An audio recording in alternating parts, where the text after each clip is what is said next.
Yo, what's up you guys? It's Josh here. Welcome back to another vlog. Now in today's video, I want to go over a mindset readjustment that I think could translate very well into your life, especially if you want to become an athlete entrepreneur. And no, I'm not saying like I'm a Jeff Bezos or anything like that, but I definitely have seen significant improvements in my life by adopting this mindset. I have certainly changed my life's trajectory by doing so. Now, before we get started, just bear with me here because I actually have my journal out and I have just written a lot of notes to reference off of because I just want to make sure that I deliver as much value as possible in this video and that I don't miss out on any details. So right now, chances are you're probably a younger guy. You're probably in your late teenage years, early, mid, possibly even late 20s, and you want to achieve big things in life. You want to go after these goals while you're in your peak condition, both physically and mentally, right? But the problem is within this age bracket, because I've definitely been there myself, is that chances are you are still way too comfortable with where you're at. And I don't blame you because I feel like society kind of conditions you that way. Because you're always told, you know, hey, just have fun in your 20s, you know, you only live once, things like that, right? Or when you do set certain goals for yourself and you don't achieve them and you're difficult on yourself, people will always try to ease up on you and say, hey, no, it's totally okay. You're still young. You still have a lot of time, right? So we're conditioned to be comfortable. We're conditioned to think that it's okay to not be where we're at. Apparently it's okay to not have things figured out. Like, to an extent, I agree, but at the same time, you don't want to agree so much to the point where you just ease off and you don't put any more effort in. That's the dangerous thing about this situation. The most dangerous situation to be in is where you have the least amount of resistance or motive to actually improve or change your life. I'd be stuck in this situation where I would constantly dream about achieving my goals and then not take any action on it. Like, I've seen this far too many times with family, with friends who say that they want to do these things, but they never take any action on it. They delay the process. They delay everything.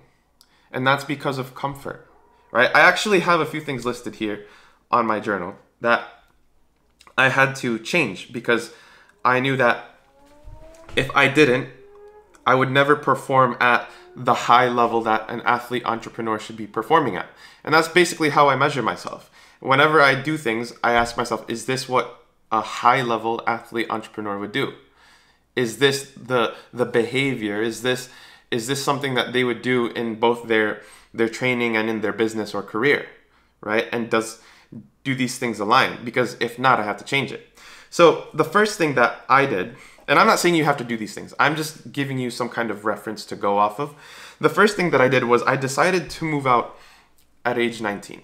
Now, why did I do this, right? I did this especially with I did this with no plan, okay? There's a couple of reasons, right? I'm originally from Chicago suburbs, and then I fell in love with Miami. I loved everything that Miami has to offer.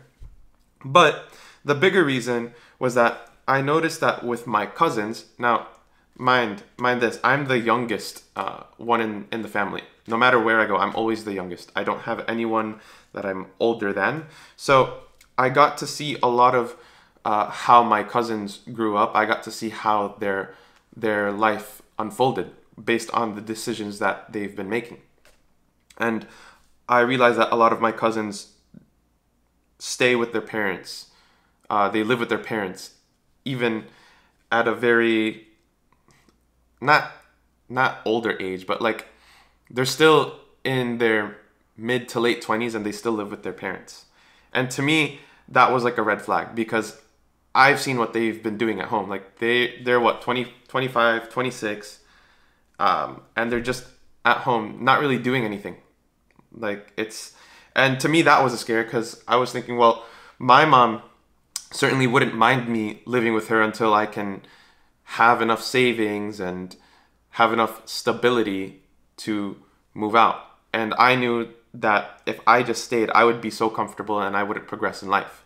So that was the first thing that I did. I moved out at age 19, and that was the pressure that developed from there was just my growth. Like, I had to adult much faster once I decided to move out at 19, because it really narrows down what you have to prioritize and what you have to give up. So that was one thing for me. Another thing that kind of tied in with that was when I first moved out, I was working 2 retail jobs. So that gave me a lot of family and social pressure, because when I was 19, everybody was just getting accepted into college. Everyone was showing off what school that they got accepted into, what they were majoring in, the internships that they were getting. And then there was me. I decided to move out, and for some reason, that's where I landed at. I was just working 2 retail jobs. So it definitely didn't make me look good.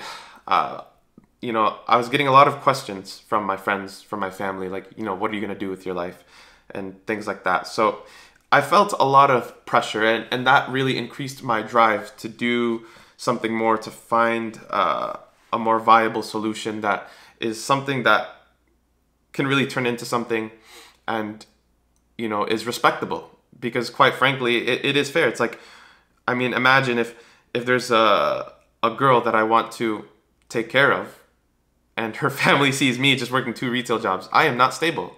So I get it, right? So that was another sense of pressure that I felt to drive me into progressing, right? And that's why I'm in automotive industry right now, because I wanted to get out of retail. Another thing too, one of my previous jobs, I got fired from. So that taught me financial pressure, right? It's one thing to barely be able to scrape by and live check to check. It's a completely different world when you don't have anything coming in at all and the bills are still reoccurring monthly. That is a different situation to be in. Such a sticky situation to be in. So that drove me into side hustles, finding different streams of income, taking risks.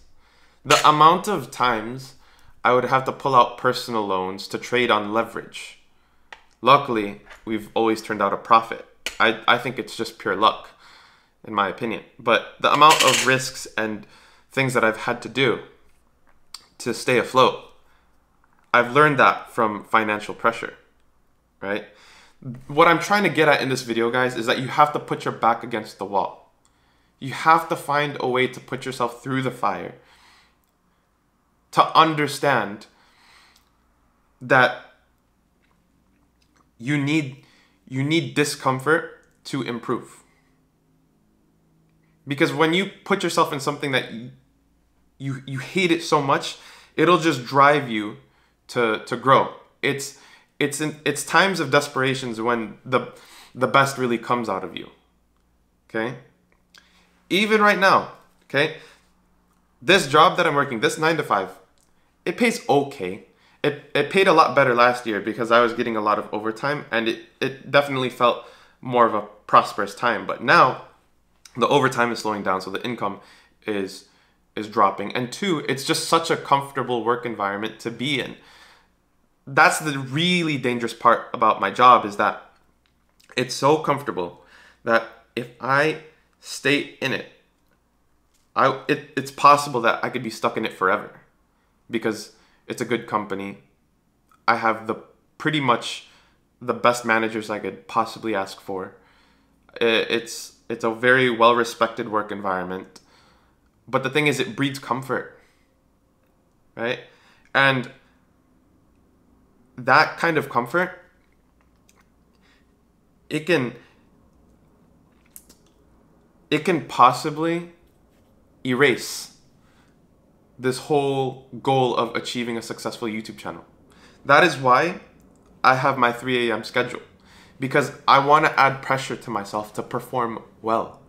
I have to make sure that I'm really doing everything that I possibly could to make sure that I grow this channel slowly but surely, and that I deliver straight value to you guys. I get up at 3 a.m. just to make sure that I'm actually doing the things that I need to do to drive the needle forward.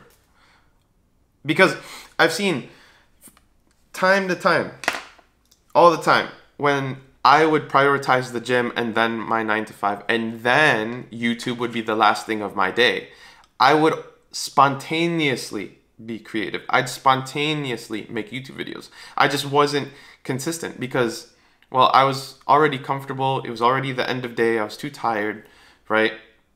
So it was just that comfort that was killing my performance. Guys, you need to put yourself through the fire. Because if you don't, you will settle for whatever it is that you're in now, which temporarily it'll feel like it's fine because it's comfortable, right? But you have to think long term. In the long run, you don't want to be 35, 40 and just look back on the things that could have been. Because that's my biggest fear. My biggest fear is being around 35 to 40 years old and thinking, man, like I could have done this. I could have created a successful YouTube channel. I could have created a successful online business. That's my biggest fear. That's why I'm up early, 3 a.m. in the morning, working on the channel, working on my online business to make the best product and services for my clients. That is why I'm up at this time. Because I know that if I'm not, this is what it's going to cost me. When I'm 35, 40 years old, if I'm not putting in the work that I'm putting in today, when I'm 35 to 40 years old, I'm going to be stuck in some kind of 9 to 5 job, somewhat resenting whatever company that I'm working for, resenting everyone that I'm working with, resenting myself, my family, because I know I could have created a successful business in my early 20s and I didn't. Right? I have pressure of trying to retire my mom. You have to put yourself in the fire, because if you are too comfortable, and sometimes it's not even your fault. Sometimes it's not your fault. Maybe you grew up in a very financially well-off family, right? And they're telling you to do certain things to make sure that you stay in that situation to protect your wealth, whatever, right? To ensure you into the right path. Not that there's anything wrong with that, but if you have completely different goals, these things can be detrimental. This can be costing you a lot of progress. I've seen it with my cousins, with friends. They're being pushed into getting a degree that they're not even passionate about. They're just in school. They don't have a job because they're financially safe. So the idea of their family of doing this is so they could strictly focus on school, right? They're providing everything financially so they could make sure that their kid is prioritizing school. And I've seen how dangerous this shit is. I've seen it with my family, with my friends. In a school, nothing wrong with going to college. I don't think there's anything wrong with going to college. But what's wrong is when they're pursuing a degree that they don't even care about, and they're just doing it just for their family's sake. They don't even have a job, so they don't even have some kind of work ethic in regard to earning income. That's very dangerous to be in. So if you're in this situation, if you're in some kind of situation where you're comfortable, there's not enough friction, there's not enough resistance for you to struggle or to go through enough pain to appreciate the things that you do have, or appreciate the journey of achieving these goals. You're going to be in this endless loop. You're going to settle for less. You're going to be stuck in the same situation that you're currently in now, years later, or you might even be in a worse situation where all these dreams die and you're just working that normal 9 to 5 that you didn't even want in the first place. Not that there's anything wrong with 9 to 5s. I know plenty of people who love their career. But if you have something different in mind and you just settle for that because you chose comfort, you're going to resent your life. So, that's all I have for you in today's video. It's something to think about. You have to put your back against the wall. In my opinion, this is the formula into becoming a successful athlete entrepreneur. It's always pressure. It's always painful situations in my life where relationships didn't work out, careers didn't work out, plans didn't work out, that drove me into this hyper performance in both my training and career online business. Even though I'm not passionate about my 9-to-5, I put hard work into everything that I do. It all translates. It's really something to think about. So that's all I have for you guys. I hope you enjoyed this video. Please feel free to message me on Instagram if you have any questions, or my email. I'm starting to get some emails from some of you guys asking what to do in your situation. So please feel free to email me as well. I can either make a video on it or I could just directly respond to you through email, whatever it is that you prefer. So hope you guys have a good one. I'll see you on the next video.